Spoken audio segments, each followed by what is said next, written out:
Greetings and salutations, this is Huge Ass, the biggest YouTuber ever! And good morning, Jarsouls, and welcome to the second irregular Huge Ass live stream of the day. And once again, it's looking at the final experiment, or TFE for short. The brainchild of Will Duffy, who is taking some flat earthers and some sane people to Antarctica this December to see if the sun sets. If it does, Earth am flat. If it doesn't, then Earth is a globe. Will is paying for some of the participants, but others are going on their own money or with the help of others. One of those going is a good friend of the channel, and my guest today, it's Critical Think from Down Under.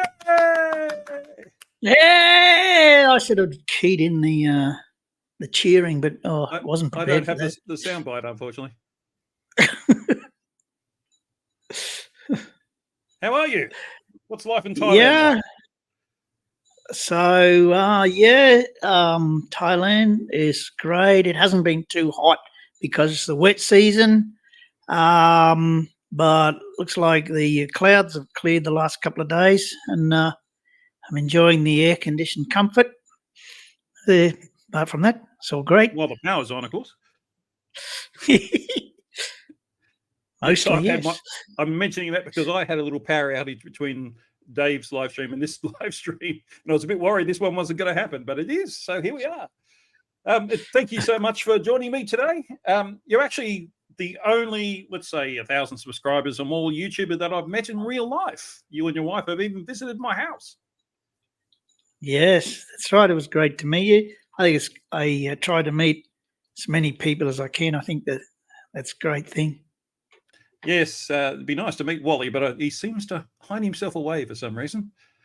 We'll meet him someday. You can always go to his house and visit him. I have. Oh, have you? Oh, okay. Yes. Cool. I'll have to go and knock on his door then. Now, if you're not familiar with Critical Think, and if you're not, why the hell aren't you? I would call him the king of practical observations. You go out there and you collect data directly.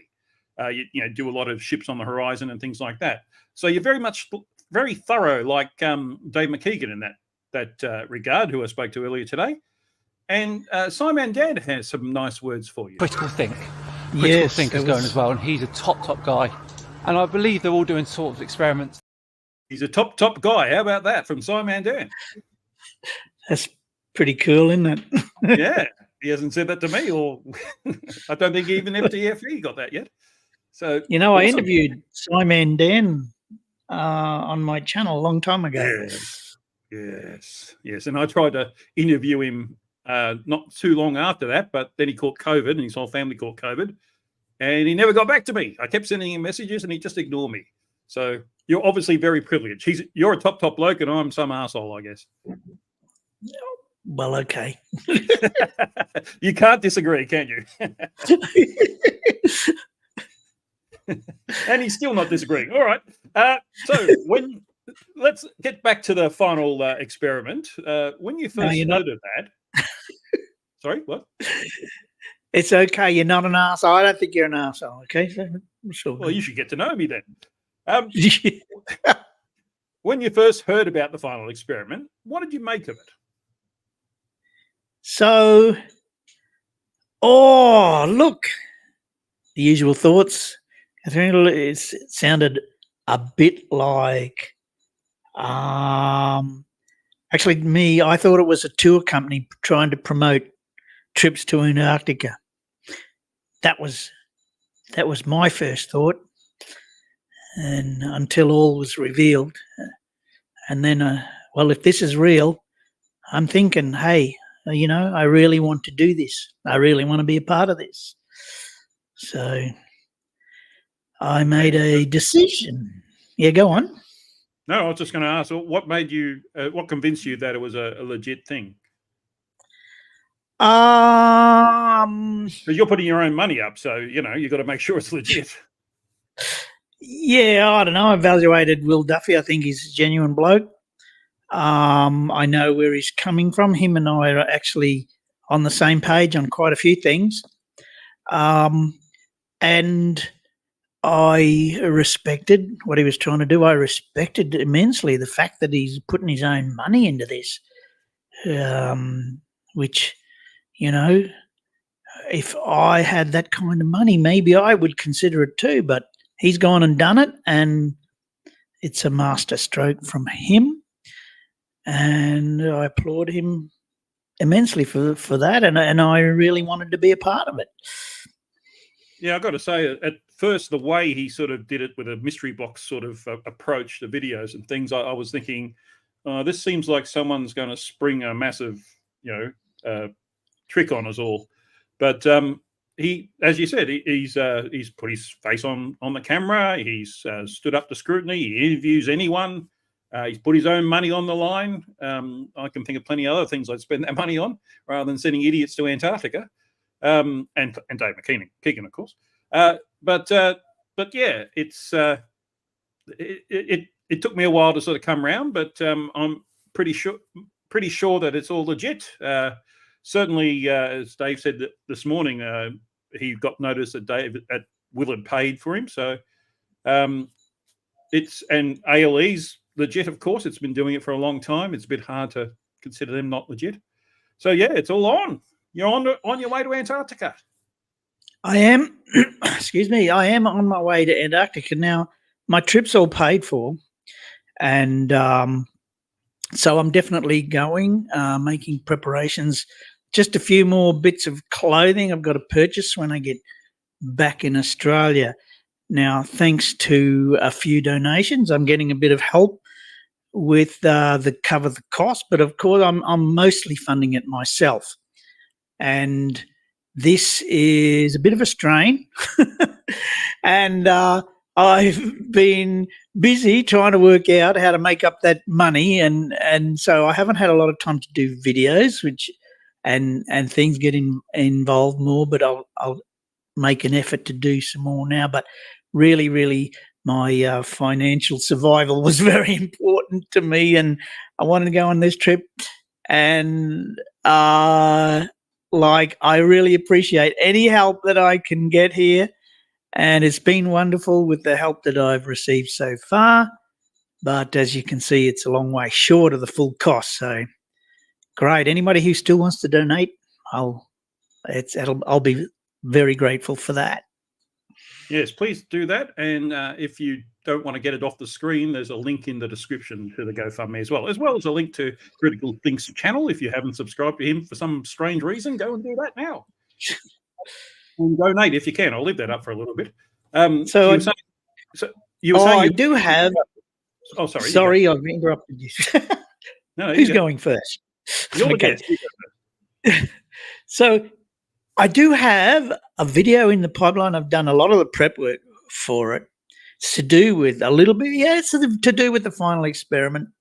So I'll see if I can find some time over the next week to work again on that. These videos take a lot of time to prepare properly. They have to fit together. The information has to be accurate. And so that's I've got to allocate some time to that. But yeah, something you should become a flurf. They'd never do that. It's easy to make a flurf video. You don't have to do anything. You don't have to worry about facts or anything. You can just make up whatever you like. Yeah, look at Joe Hamby's videos. Yeah. When he calls you out, you just turn off the comments. Yeah. So you were saying you really wanted to go to this, and as you said, it's going to cause you some financial hardship, you might say, or at least remove some opportunities you might have otherwise had. What's the driving force going to Antarctica? Of all the things you could choose in the world to do, why is it so important to you to go to Antarctica?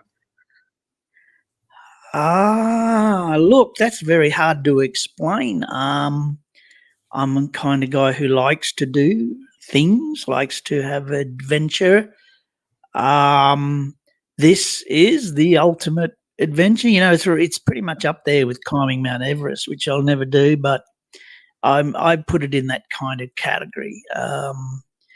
So it's somewhere not many people go. Very difficult to get there. But it sounds exciting. And on top of that, it will be a monumental occasion to see some people who really believe in the flat earth actually experience something that's against their beliefs.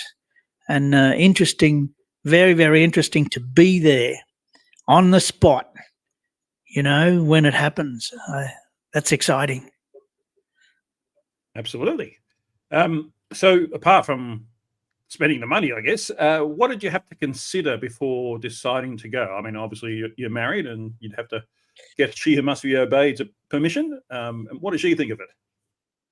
Oh, she's great. I mean, she's hasn't had anything bad to say about it.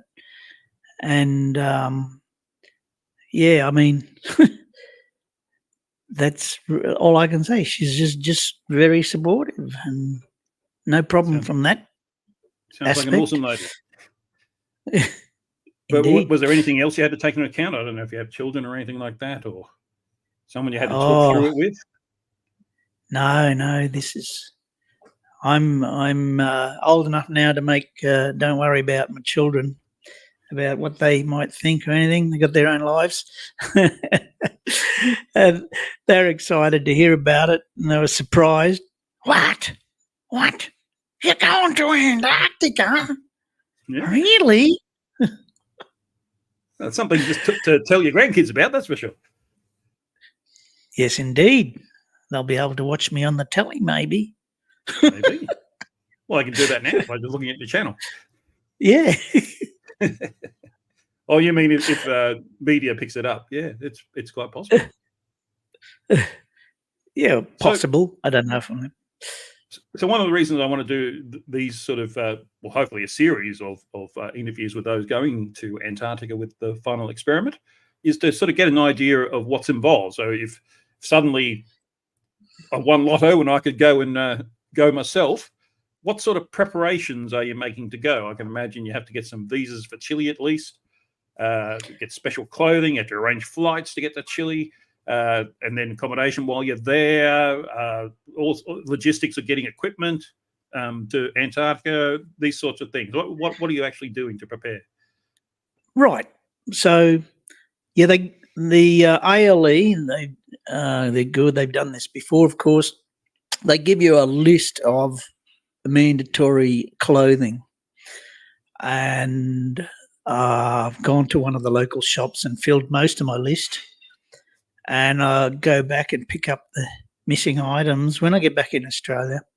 I was about to say, just allow me to interrupt for a second. You were able to get Antarctic gear in Thailand? No, this was while I was in Australia in August. I picked up. So in Thailand, I don't know. I've never tried. You could probably find it somewhere, but no. So I was surprised even in Brisbane you can get gear that's suitable for the cold, but they seem to have most of the things available there in the shop in Brisbane. And that's a little bit of a hassle. We're not just talking ski gear here, are we? We're talking something that's a little bit more thermal. A little bit more. The extra... Yeah, the extra heavy outer garments, I think Dave has already mentioned, you can hire from ALE at a great cost. I've hired the extra heavy gear, heavy boots, heavy coat, and that's something I'll never use again, so that's a good idea. And probably all the other thermal underwear and stuff. Who knows if I'll ever get a chance to use that again. So that's just another expense, but this is a once in a lifetime experience. So I sort of go, oh, okay, we got to do this, and have to organise visa. Yes, I got my visa all lined up. I got approval. I just got to activate it by making the payment on the visa. You can't do it too early because you only get 90 days to get in. I'm in that time now, so I'll organise that over the next few weeks. And yeah, airfares are all sorted. So the only other thing I've got to get sorted is what equipment I'm taking. And, I'm doing the weight experiment. I'm taking my scales, and I think I'm now going to be taking 2 sets of scales. And for two reasons, I think. Or one is, well, just in case I have a problem with one set, but then again, McToon's going to participate in the experiment as well. There'll be more about that. And so we've got, I think we'll have two sets of scales. I'm not sure how many cameras going to be able, the excess baggage and the extra bag and everything. It's a little bit of thing I've got to work out yet. Because all the bulky clothes and everything is going to fill up the bag. I think Dave's already mentioned that. And so I don't know how the equipment will work in the cold. Yeah. But there's also other preparations with trying to get the live streaming to work. And there's moves underfoot. We're going to have a Starlink. There will be no way that we could live stream for 24 hours every day, right? I'm pretty sure that is like off the cards. But there should be enough time to be able to do live streams at various times of the day. So there are a few logistical things involved with that, like power, location. The place where you see the sun that's at midnight is not in the camp. It's a little bit outside the camp because there's a big mountain in the way. So if you actually want to live stream the midnight sun, you have to move a little bit away from camp. And then there are logistical issues with power with that, and we're sorting those out. I'm in contact with ALE with that, and hopefully we'll get all that sorted and we'll have live streaming available, but not 24 hours.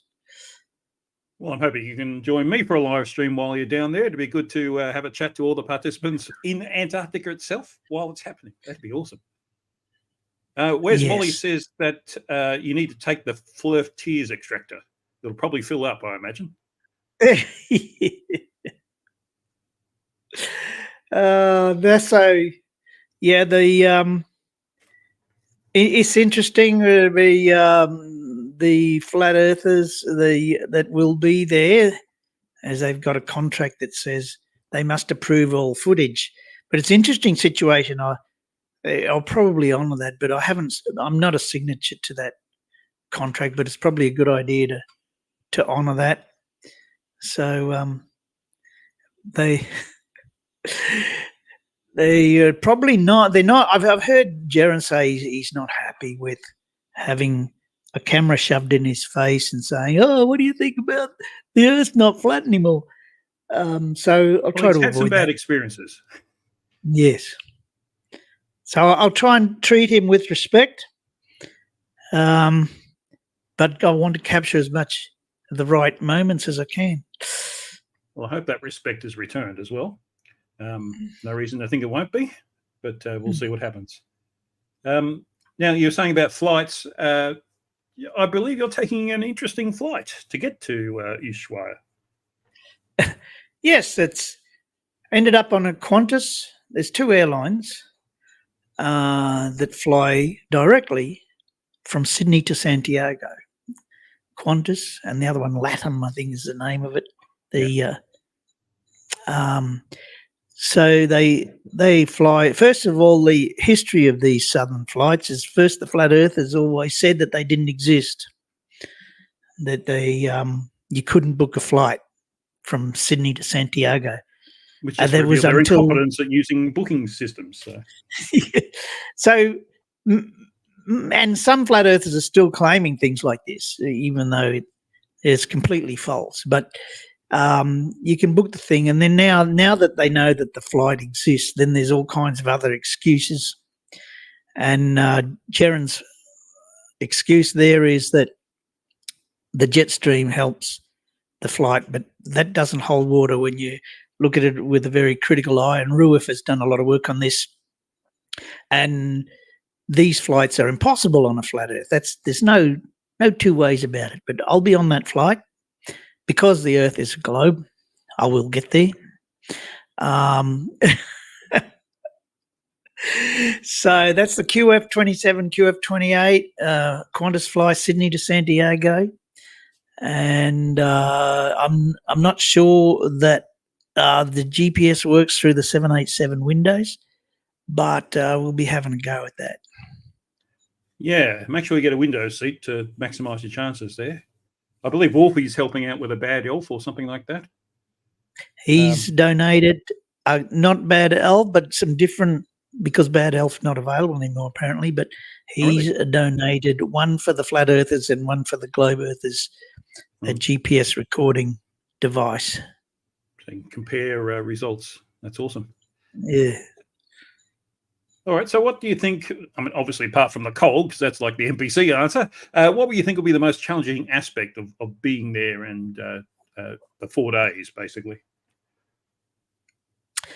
Okay, thought about this. I have no idea how cold it's going to be or what it will be like with the cold. I just have to go there and see. That trying to get enough sleep will be a problem because the sun will be out all the time and we'll be out there trying to film it.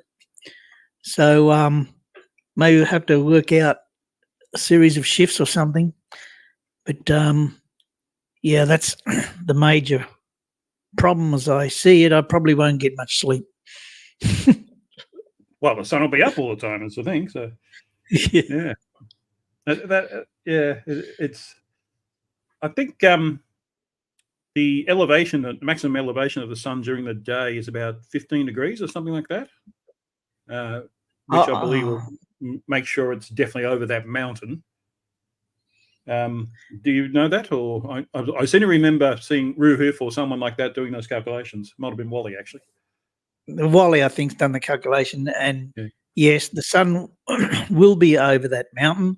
As I said, you have to get away from the mountain a little bit to see it at that time, which is why the camp will be in the shade of the mountain. But over near the airfield, you'll be able to see the sun over the mountain. Actually, it just occurred to me. I've known a few people who have gone to the Antarctic bases and things like that. And the sort of advice they would give me if I ever went would be that be prepared for the weather to turn within minutes. So if you're sort of out on the viewing area, if you want to call it that, make sure you've got a bearing to where the tents are. Because if a blizzard comes in, you won't be able to see where the tents are anymore. So you'll need to know which direction to head because it's all going to look the same. It can come in at a moment's notice. Yes, please be safe like that. Okay, and I will look out for that. I don't know what to expect really. Surprise. Well, that's the thing. Yeah, it's a completely different environment to what we normally, especially you and I, we live in the subtropics. We've got to be wary of things that we've never had to deal with before. So watch as many movies about being in the snow as you can, I guess. Usually to cover the most dramatic things that can happen. Yeah. All right, so that's your preps. What do you plan on doing when you're there? What sort of experiments, and in Chile as well, perhaps? What sort of experiment? You've got your famous weights experiment. Is that the only one you're doing? Maybe take us through that first, and then if there's any others, then tell us about those. Right, yeah. So I am famous for the weight versus latitude experiment. I think I've performed that experiment more than anyone else. And I've got quite a few videos on my channel about that. It's a great experiment. It's a fantastic experiment.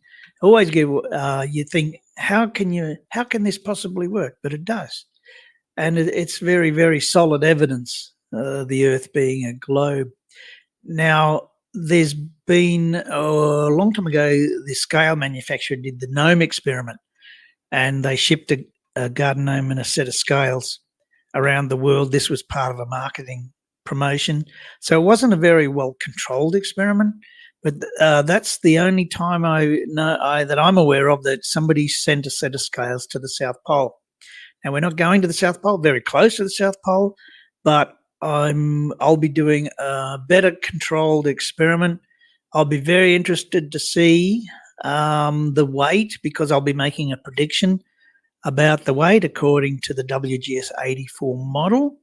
And it will be very interesting to see what it weighs, because I don't know. I mean, it could be different to what I predicted, and it could indeed be more weight, which is not such a bad thing. But of course, it will be very interesting if it is around about the weight that we predict. But it's not like I've been there and done it before. This will be the first time weighing, and probably the last time for me weighing there. Yeah, $60,000 a pop. You're not going to pop back just for laughs, you know. That's a very expensive experiment, isn't it? Oh dear. So I've got I experiment with different kinds of scales all the time. Just try and find the best scales for the job. I did find a set of scales that works really great. And unfortunately, they don't manufacture them anymore, but they are the best scales for the job.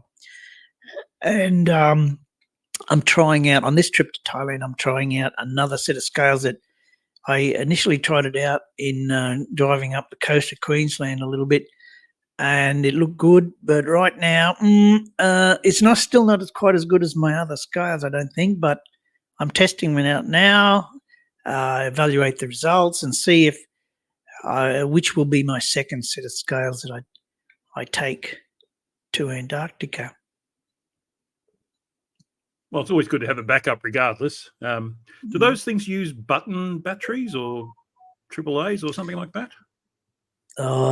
Double A's. Double A's, right.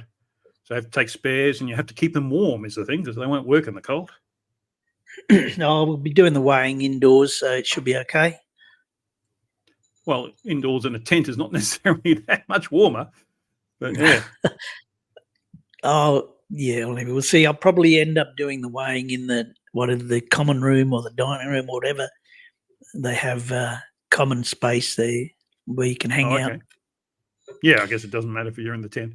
I didn't realise there was a common space, so I guess that makes sense, seeing it's a massive camp. One thing we didn't say earlier is who ALE are.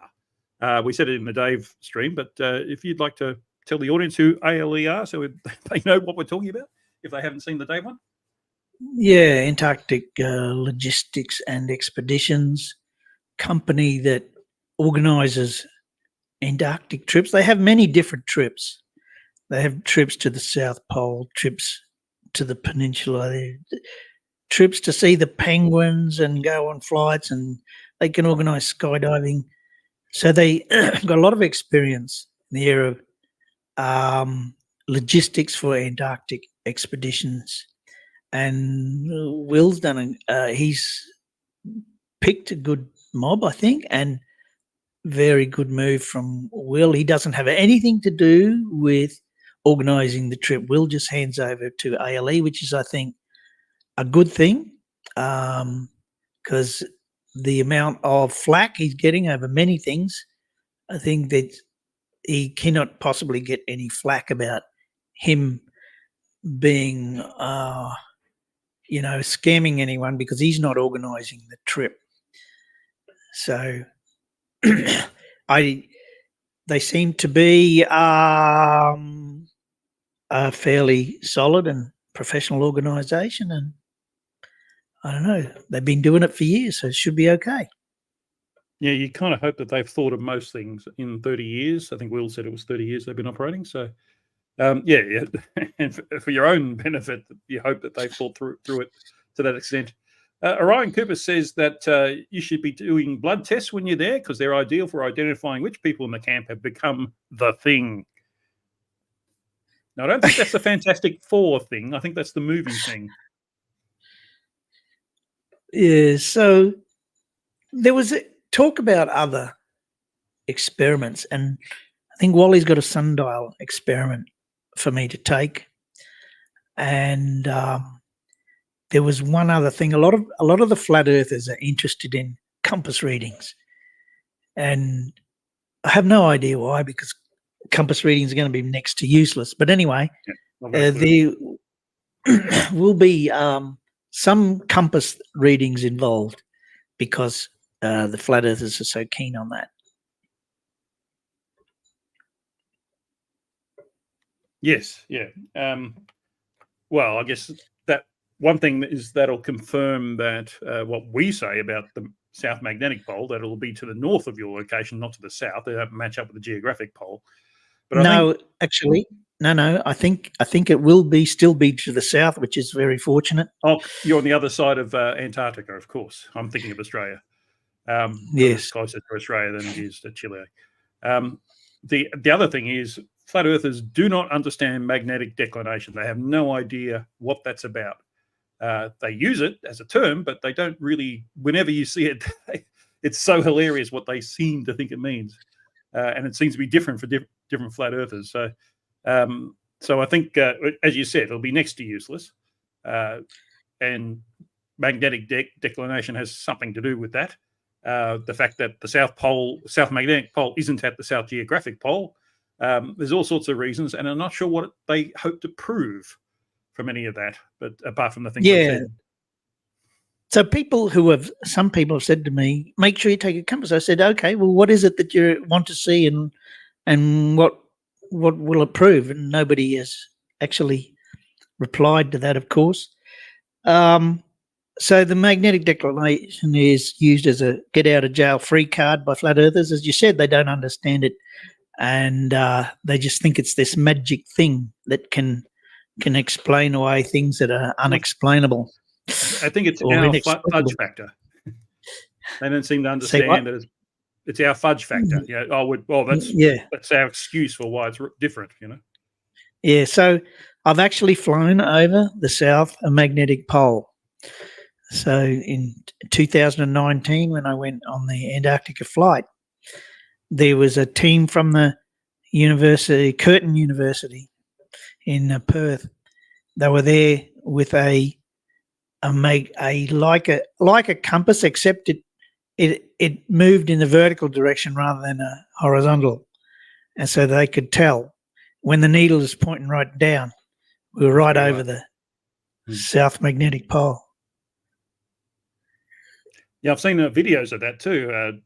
Where on that Qantas do those flights. I don't know if anyone else does. But yeah, I've seen videos where they had the magnetic needle pointing down, so you know where you are. So when you looked out the window at that time, it was all ocean, wasn't it?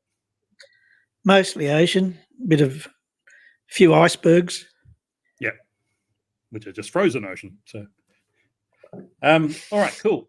So that's the experiments you'll be doing. So if the sun actually sets while you're there, how are you going to react? You're going to be like a flat earther and go into denial and scream it's all fake and CGI and all that sort of thing, or you're going to react in a different way? Well, this is very difficult to answer because I know exactly what's going to happen. But let's just play the game here. And it's almost as if you figured it out.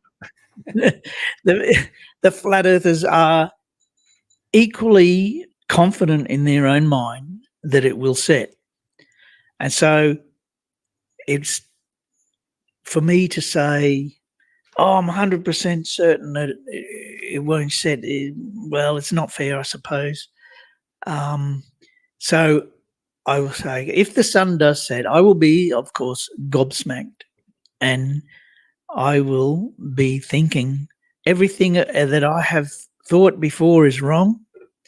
That I thought that the Earth was a globe, but if the sun sets, that's going to put all that in big jeopardy. I'm going to have to start looking more closely at the flat Earth side of things. So I've said already that I'll delete my channel, or I'll put up one video. Take all the videos down. Put up one video that says I was wrong about everything, and there. Yeah, that's it. I've said the same thing about my channel. I'll do that as well, and I'll start, the flat huge ass or something like that, as a new channel, and I will explore this new world that's opening up. But we've got to get there first, so we'll see what happens. It will change everything, won't it? I mean, Nobel Prize, as Dave said. Yeah. But what I don't get is they're basically saying if the sun sets, that proves flat Earth, but the sun setting disproves flat Earth because the sun could never set on flat Earth. The geometry doesn't work that way. It's incredible, isn't it? So pretty much anything that happens, it proves it's a globe, based on what flat earthers say. Yeah, a lot of them are saying we don't care what happens. The Earth is still flat no matter what. So how can you beat that? You can't beat that. That's just a mental illness. Yes. Well, it's hard to describe it as anything else. I mean, it's just denying reality, and that fits into the realm of mental illness. So you're going to be there in close quarters with some flat earthers, Jaren, Whitsett, and Lisbeth. How do you think you'll get on with them? I think we'll get on pretty good. I mean, when people are face to face, they're generally very cordial and nice to each other. It's only when you're sitting behind a screen and the anonymity of the internet that people get pretty nasty to one another. I think in face to face, that's a lot more difficult. So I don't think there'll be any problems or anything. Although, just like could be wrong about that.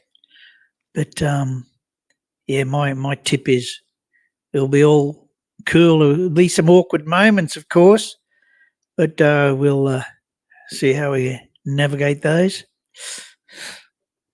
Yeah, I'd like to hear Whitsett talking normally rather than just spewing out nonsense. I'd just like to hear what he actually thinks and expressed in a normal way. And I'm pretty sure Lisbeth is someone who anyone can talk to. So I'd be looking forward to talking to her. Indeed. And I've got nothing against Jaren. He's been not exactly been honest with everything he's put on the internet, but he does seem to be genuinely seeking the truth right now, and that I can respect. He might not know how to do it very well, but that's the more he listens to people who do, then the more he's likely to get closer to the truth. Yeah, I don't know. It's difficult to tell. A lot of people saying Jaren is dishonest, and I don't know about that, right? He has been dishonest, but whether he is now or not, who knows? Yeah.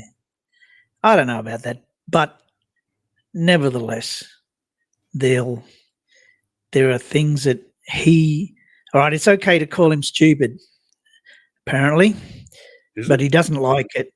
But it's not as bad as some other things, but he has a closed mind. Yeah. And I believe he's honest, but there's something wrong with his thinking. Within the framework of that closed mind, yeah. Which is not necessarily a plus. But yeah, I know what you mean. Within the framework that he's built around himself, he's going to stick to the principles of that. But it's getting him outside of that and thinking about other things is the difficult bit. And the same with Whitsett. It's almost impossible to convince someone as sort of self-brainwashed as that. I'd like to think that he is open to new information, but he's rejected so much that it's been provided to him. Then it's hard to see that he would be. It's hard to ignore the fact that you can take a theodolite and go to the beach, as I did recently, and off Sydney Heads, and take a picture of the ocean, and you can see that the ocean does not rise to level. Therefore, it's curving away from you. Therefore, the ocean curves. Therefore, the Earth curves. Exactly. Especially if the ocean's supposed to be level. You can't ignore that. Anyone can do that. It's not me doing it. It's the surface of the Earth doing that. So you can't argue with that. It's because you've been brainwashed by NASA. Oh, Don't you know that? As an Australian, I'm always brainwashed by NASA. Yeah. Yeah. So the thing that gets me most about flat earthers, and this is so incredible for me, I cannot understand. But there are people whose their life's work involves doing things like surveying, engineering, scientists, and a flat earther who knows nothing, absolutely nothing about the subject, thinks they know more about the subject. I mean, that's incredible. How can you rationalize that? Well, there are bad surveyors too, of course, even if ones with lots of years' experience, but that doesn't mean all of them are. And you've got to kind of default to the fact that they've been thinking about this for a lot longer than you have, and all you're doing is regurgitating what some other person told you to think. And that's the thing that gets me about these sort of cult-like behaviours, I guess. You think you'd wake up to that. Anyway, that's sorry, I'm getting on a hobby horse now. That's what most of my videos are based on, I guess. All right. So let's say it's January 2025. So you've come back from Antarctica, hopefully, and everyone's seen what happened in Antarctica. The weather was good, so you can get a good view of the sun and all that sort of thing. What do you think well, say it shows a globe. Do you think Jaron and Whitsett will admit to the fact that, yes, the Earth is a globe and they've been wrong? I think Jaron will. I don't have my hopes for Whitsett. He'll just switch to geocentric or something like that. And Jaron will switch to other conspiracies, most likely. As they love their conspiracies. They like being different, contrarian. Yeah. So I don't think that will change. It's just that the topic will change. They're already preparing for that, I think. Yes. Because flat Earth is a bit toxic, really. It's a bit hard not to see it as that. You look at the way what they're doing to Jaron now, and he hasn't even gone yet. Indeed. It's very cultish. Anyway, it's sad to see, because and I think that's another thing that's incredibly telling is that Globers are confident that we're not going to see the sunset. We're going to see a 24-hour sun. Every single Glober is like that. And I hate saying Glober. I prefer to say sane people because that's what the evidence tells us will happen. But all the flat earthers are coming up with the most ridiculous excuses for why it's a 24-hour sun is acceptable on the flat Earth. We were talking about them with Dave before, like a second sun or even 4 suns to prove it somehow. There's no point entertaining an idea unless there's some evidence for it. If you're just going to make it up, then we know you're lying. They don't seem to understand that we understand that. It's just to do with the brainwashing and cultish behaviour, in my opinion. So I've got a friend who's a flat earther, and they still have the opinion that the sun won't. The sun will set, and when I report that, and they see the evidence that it's still in the sky for 24 hours, they have said that they will admit they're wrong. So we'll see. Well, that would be very interesting to see, because that's actually important to me, because this person is a good person. They just somehow got fed some ideas that are not correct, and they've taken hold in their brain. And I don't understand how that can happen, but it happens. And to see something like that be reversed would be a great thing, I think. I think it's something that happens as part of human nature. Pretty much any well-known leader of any kind has been able to do that. And there are people who do it for good reasons, and there are people who do it for not so good reasons. And most of the problems in history come from people who've done it for not so good reasons. And that's why it's important to fight it and teach people how to look at things objectively, so that they can weed out the people who are just trying to fool you into doing what they want to do. And that's why we do this at all, I think, because I personally started the channel because my daughter was getting into some strange ideas. She's got out of them now. Not that she watched my channel, but at least I knew I could help someone out there. And I'm hoping that other people are watching this and watching your channel and watching all the other debunkers' channels, and they're getting helped as well. And I know they are, because people get emails to that effect all the time. Yes. So, well, what am I thinking about? I lost my train of thought. never mind. I guess you're thinking about your friend, because I know you'd like to be able to help him. We talked I about would. him off air, but yeah, he's. I'm sure, as you said, he's a good person and that sort of thing. And his heart might be in the right place, but his mind isn't. And not that you want to brainwash him, you just want him to look at the objective evidence so that you can take away any attempted brainwashing or anything like that. Yeah, actually, I remember what I was going to say. I think that there's a failure in our education system which allows this sort of thing to happen, and that people need to be taught critical thinking. They need to be taught how to discern truth from fiction, because this now, especially with all the social media, everything on the internet, you can choose whatever truth you like to experience, and you will find it on the internet. And so you'll find people to support you as well. Yeah. Even in the extreme, what we're talking about, a flat versus globe planet, which is like chalk and cheese, there's only one answer, but you can find enough information on the internet to support whatever view you want to take, regardless of what reality might dictate. And so the way to determine what's correct and what's not needs to be taught. This is my opinion. It needs to be taught. People need to be able to think for themselves.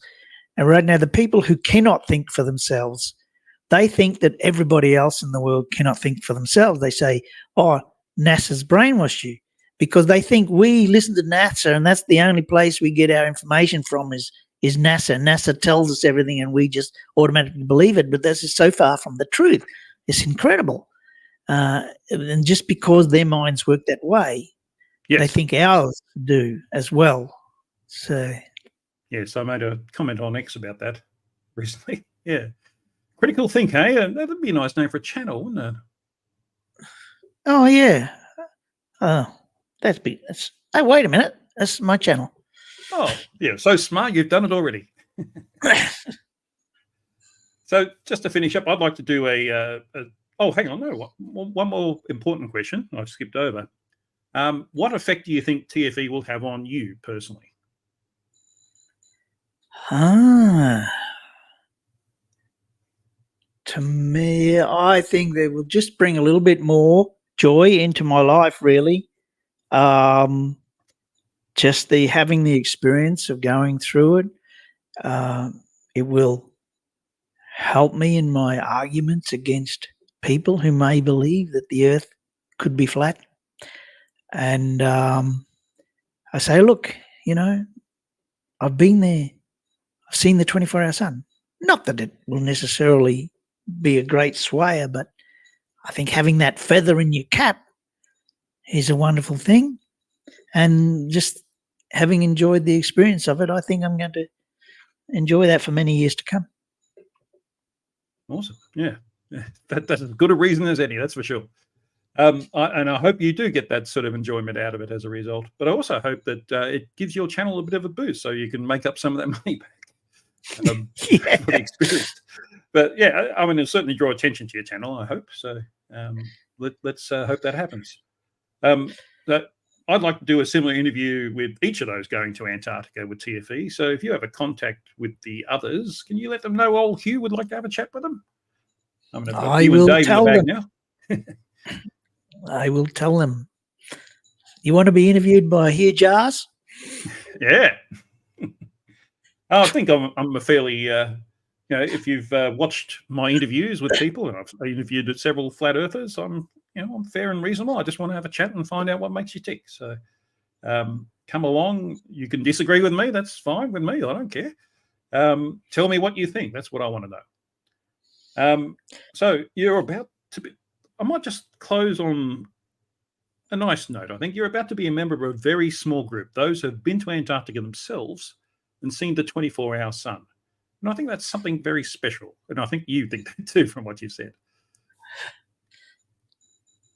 Yes, I think it is something very special. And I feel very privileged, very grateful that I'll get a chance to do this. Of course, the fat lady hasn't sung yet, but I think we'll be right. Just.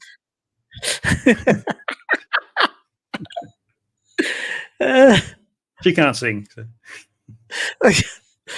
But anyway, look, yeah, great to be on your show, Hugh, and thank you for coming. Your interview technique is quite good, and I'm sure everybody will. I hope your interviews get more well known after this too. Well, that'd be nice, but I'm doing more for myself than anything else. I just like to talk to people and understand them better. And I hope some more flat earthers would like to put their hand up for that. Will is apparently going to put me in contact with Lisbeth at some point, so I'd like to have a chat with her, and hopefully that can encourage the other two to come along as well. All right, thank you once again, Critical Think, for being my guest today and finishing off 2 live streams in one day. That's pretty big. And thanks once again. I hope you enjoy the rest of your day, and good thanks to all the people in the chat who came along to watch us. And I think that's just about it. There's nothing left to do but cue the corgi.